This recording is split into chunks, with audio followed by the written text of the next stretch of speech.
Welcome to the Daily Breakdown, where we analyze the shift in political power from local state houses to global digital currencies.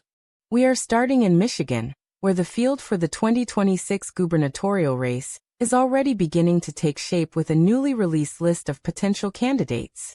Isn't it a bit early to be obsessing over 2026 when voters are still exhausted from the last cycle? It might feel early, but in swing states like Michigan, securing early donor backing and building name recognition is absolutely vital for a successful run. Speaking of elections, extreme gerrymandering is reportedly transforming American politics in profound ways, according to a new report. Yes, redrawing district lines has reached a point where it essentially decides election outcomes before a single ballot is even cast. But hasn't gerrymandering always been a part of the system? Or is there something fundamentally different about how it is done today? The difference now is the sophisticated data and algorithms being used, which allow parties to carve up districts with surgical precision. Let us shift to federal tech policy, where the White House is ordering agencies to install its new app on all employee government phones. This mandate is aimed at streamlining communication and securing official government interactions across various federal departments. Is this really about productivity, or does it raise some valid concerns about surveillance and oversight of civil servants? While critics might worry about tracking, the administration insists it is a necessary measure to modernize and protect government infrastructure. Meanwhile, the Mackinac Center is arguing that while local governments care about expanding their power, citizens should focus on defending their individual freedom. They are pushing a narrative that local regulations are quietly encroaching on daily liberties under the guise of public safety. But don't we actually need local regulations to keep communities safe and functional? Or is that just an excuse for overreach? It is a delicate balance, but groups like Mackinac believe the scale has tipped too far toward bureaucratic control lately. Over in New Jersey, election officials are actively looking for poll workers ahead of the upcoming June primary.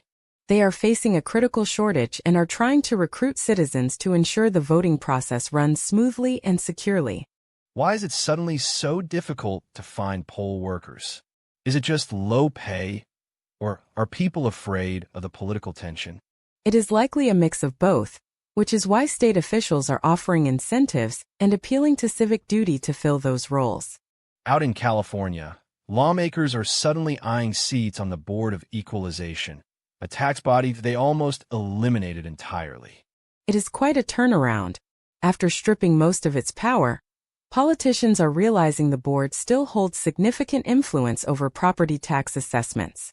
So they tried to kill it because it was inefficient, but now that they want the jobs, suddenly it is useful again?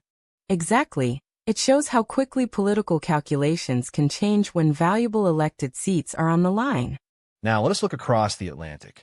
A Shakespearean political saga in Worcestershire is apparently defining Britain's new political landscape. This local drama involves intense personal rivalries and betrayals that mirror the broader chaos currently facing the country's major political parties. Is a local council dispute really representative of national British politics? Or is this just dramatic media framing? It is highly representative because the infighting and ideological shifts seen there are playing out on the national stage as well. Down in Texas, people are wondering if Maureen Galindo's controversial Zionist comments will impact the upcoming House runoff election. Her remarks have sparked intense debate and could mobilize specific voter blocs in what is already a highly competitive race. Will this issue actually sway moderate voters, or will it just deepen the divide between the existing factions? In a low-turnout runoff, even a small shift in voter sentiment over foreign policy issues can completely change the final outcome.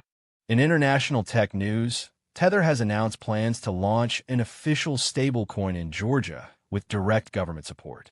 This partnership aims to integrate blockchain technology directly into the country's financial infrastructure and payment systems. Why would a sovereign government align its financial system so closely with a private, often controversial stablecoin issuer? Georgia wants to position itself as a global tech hub, and they believe this move will attract significant foreign investment. Finally, Wake County has released a series of feature stories highlighting the daily work of their planning and development department. It is an effort to humanize local government workers and show the community how much effort goes into regional growth and zoning. Is a PR campaign like this enough to change public perception about slow-moving local bureaucracies? It might not solve every complaint, but showcasing the actual people behind the paperwork is a step toward building trust. It certainly puts a face to the regulations we talk about every day. Thanks for listening.